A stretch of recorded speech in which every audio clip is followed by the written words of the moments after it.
Hello student, आज हम लोग देखेंगे डिफेंस मैकेनिज्म पढ़ेंगे जो दिए हैं सिगमंड फ्राइड के द्वारा। और ये जो है पर्सनैलिटी का पार्ट है जो साइको एनालिसिस थ्योरी दिए थे सिगमंड फ्राइड के द्वारा।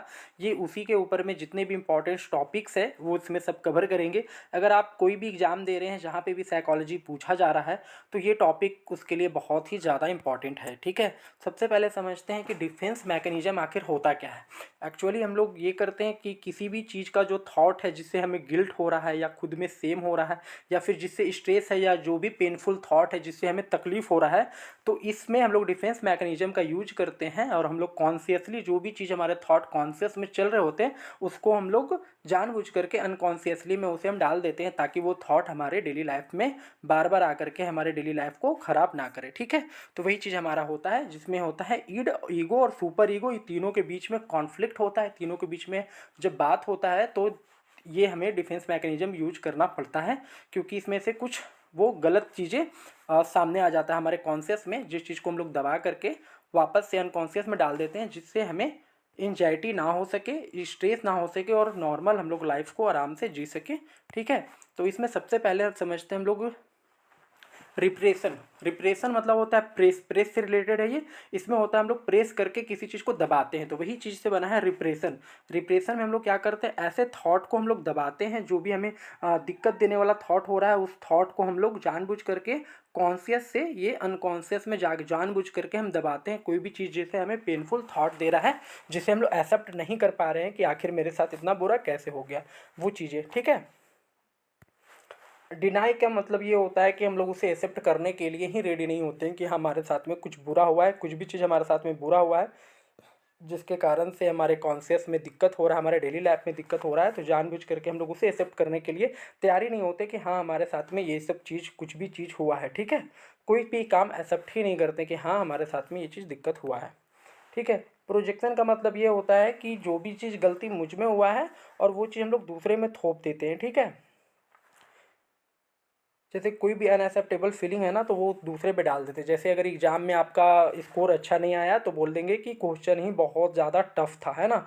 या तो फिर बोल देंगे कि ये टीचर ने ही बहुत अच्छे से पढ़ाया नहीं था इसलिए ये टॉपिक कवर अप नहीं हो पाया और इसलिए मेरा एग्जाम फेल हो गया। तो मतलब जो भी प्रॉब्लम आपके साथ होता है वो आप दूसरे के ऊपर में थोप देते हैं। यही है प्रोजेक्शन, दूसरे के ऊपर में थोप देना होता है। ठीक है, डिस्प्लेसमेंट का मतलब ये होता है कि गुस्सा किसी और का है और गुस्सा किसी और में आप निकाल दिए।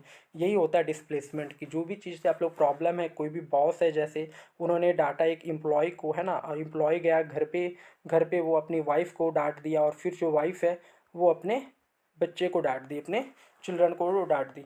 तो इस तरीके से डिस्प्लेसमेंट हो जाता है। जो भी बिहेवियर, जो भी फ्रस्ट्रेशन होता है हम दूसरे पे निकाल देते हैं। अक्सर देखते होंगे आप, गुस्सा होता है तो लोग दीवार में हाथ पटकते हैं, सर पटकते हैं, तो ये वही है डिस्प्लेसमेंट कि गुस्सा को कहीं पे अ, दूसरे जगह पे डिस्प्लेस कर देते हैं। ठीक है, ये चीज़ है। रेशनलाइजेशन का मतलब ये चीज़ है कि हम लोग कोई भी चीज़ अगर ऐसा हमारे लाइफ में हो चुका है जो नहीं होना चाहिए तो वहाँ पे क्या करते हैं कि रेशनल एक लॉजिक लगा करके हम लोग अनकॉन्शियस में उसे डाल देते हैं। जो भी चीज़ को हम लोग एक्सेप्ट नहीं कर पाते हैं उस बिहेवियर को। ठीक है, जैसे कि ये होता है कि ये इसमें बहुत ही अच्छा सूट करता है कि अंगूर खट्टे हैं, है ना। अगर अंगूर कोशिश कर रहे हैं, अगर वो अंगूर नहीं मिला तो हम लोग कह देते हैं कि अंगूर क्या है, खट्टा है। तो वही चीज़ रेशनलाइजेशन हुआ यहाँ पे कि अगर आप किसी को पसंद कर रहे हैं और वो आपको नहीं मिली तो आप ये कह देते हैं कि उतनी भी सुंदर वो नहीं थी। ये चीज़ कर देते हैं क्योंकि वो आपको मिली नहीं। यही होता है रेशनलाइजेशन में, कोई कोई ना कोई लॉजिकल एक लगा करके आप उस चीज़ को कॉन्शियस से अनकॉन्शियस में डाल देते हैं ताकि आपको डेली लाइफ में दिक्कत ना हो, है ना। ये है रिग्रेशन। अभी जो मैंने पढ़ाया था इसके पहले वो था रिप्रेशन जिसमें हम लोग फीलिंग को दबा देते हैं, और ये है रिग्रेशन, ये दूसरा चीज़ है। तो रिग्रेशन में हम लोग क्या करते हैं कि जो भी चीज़ हमें है वो पीछे के ओर, इसके मतलब होता है पीछे के ओर जाना होता है। ठीक है, तो रिग्रेशन में हम लोग पीछे की तरफ चले जाते हैं। अगर हमें टेंशन हो रहा है, दिक्कत हो रहा है, तो हम लोग क्या करते हैं, रो देते हैं या तो फिर बच्चे की तरह गुस्सा दिखला देते हैं या फिर किसी भी बच्चे की तरह पे इमोशन निकाल देते हैं। जो भी चीज़ में एक बड़े है, कोई भी चीज़ में दिक्कत हुआ उसे अपना लाइफ रिलेटेड, तो वो क्या करते हैं अपने इमोशन को पीछे की तरफ ले जा करके, जैसे बच्चे में जैसे उस चीज़ से हैंडल करते थे, रो देना या किसी के पास जाके फीलिंग एक्सप्रेस कर देना। तो ये वही चीज़ इसमें होता है रिग्रेशन में। ठीक है, दूसरा हम लोग देखते हैं रिएक्शन फॉर्मेशन। रिएक्शन फॉर्मेशन में ये चीज़ हमें होता है कि जो भी चीज़ से हमें दिक्कत है जस्ट उसके अपोजिट फीलिंग को हम लोग एक्सप्रेस कर देते हैं। अगर आप किसी से भी नफरत कर रहे हैं तो जस्ट उसके अपोजिट हम लोग क्या कर देते हैं, जस्ट उसके अपोजिट हम लोग कर देते हैं कि उससे बहुत ही स्वीटली उससे बात कर लेते हैं या दिखावा बात वाला बात करते हैं। ये वही होता है ना, जैसे कि मुंह पे राम हो और बगल में छुरी हो, ये वो वाला मुहावरा इस पे सूट करता है। ठीक है, ये होता है रिएक्शन फॉर्मेशन। उसके बाद सब लाइमिनल। सब लाइमिनल का मतलब ये वो चीज़ होता है कि कोई भी काम आप ऐसा कर रहे हैं जिसमें सोसाइटी एक्सेप्ट नहीं कर रहा है, तो उसके बदले में आप मतलब कोई आपको एक्सेप्ट नहीं कर रहा है, उसके बदले में आप कुछ ऐसा काम करते हैं जिसमें सोसाइटी में आपको बहुत ही अच्छा एक्सेप्टेंस मिले। तो यहाँ पे हम लोग डिफेंस मैकेनिज्म ऐसे यूज करते हैं, जैसे कि कोई है किसी को पसंद करता है, अगर वो लड़की उसे एक्सेप्ट नहीं करे, धोखा मिल गया उसे, तो वो एक काम करता है, इतना मेहनत करके वो एक आईएएस बन जाता है।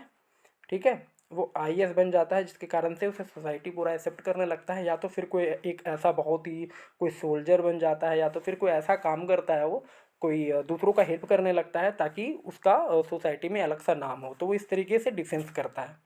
ठीक है, अब लास्ट में हमारा आता है इंटेलेक्चुअलाइजेशन। इंटेलेक्चुअलाइजेशन के अंदर में हम लोग क्या करते हैं कि जो भी बेसिक चीज़ है ना, जो रियल इमोशन को हम लोग दबाकर फैक्ट पर बात करते हैं। अगर कोई भी आपको तकलीफ है, स्ट्रेस हो रहा है, परेशान हो रहे हैं, तो वो इमोशन को दबा करके वो फैक्ट वाले चीज़ों पे, लॉजिकल डाटा पे बात करते हैं कि ये ऐसा है। ठीक है, एक और है आइडेंटिफिकेशन। आइडेंटिफिकेशन के अंदर ये चीज़ हमारे होता है कि अपना जो रियल आइडेंटिटी है हम उसे छुपा करके दूसरे आइडेंटिटी का कॉपी करते हैं। जैसे कि कोई भी बच्चा है तो वो क्या करता है कि अपने टीचर का कॉपी करता है, टीचर की तरह बात करने की कोशिश करता है, या फिर अपने पेरेंट्स का बिहेवियर करता है, या फिर जिसे भी आप पसंद करते हैं तो आप उनके तरह बनने का कोशिश करते हैं, एक्टिंग करने का कोशिश करते हैं, अपना रियल आइडेंटिटी छुपा करके वो दूसरा आइडेंटिटी आप अपनाने का कोशिश करते हैं। ठीक है, और एग्ज़ाम में ये बहुत ही ज़्यादा इंपॉर्टेंट है और ज़्यादातर यहाँ पे रिप्रेशन पूछा जाता है। और सब लाइमिनल का क्वेश्चन आता है, डिनाई, प्रोजेक्शन और रिग्रेशन।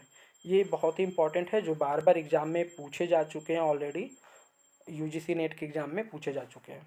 ठीक है, तो ये कंप्लीट हो चुका है और आप लोगों ने देख लिया कि कैसा हमने हर एक टॉपिक को अच्छे से डिटेल में कवर अप किया है, और ये क्या क्या इंपॉर्टेंट है वो सब कुछ मैं आप लोगों को बता दिया हूँ। चलिए, वीडियो अच्छा लगा चैनल को सब्सक्राइब कर लें और वीडियो को लाइक करें। Thank you.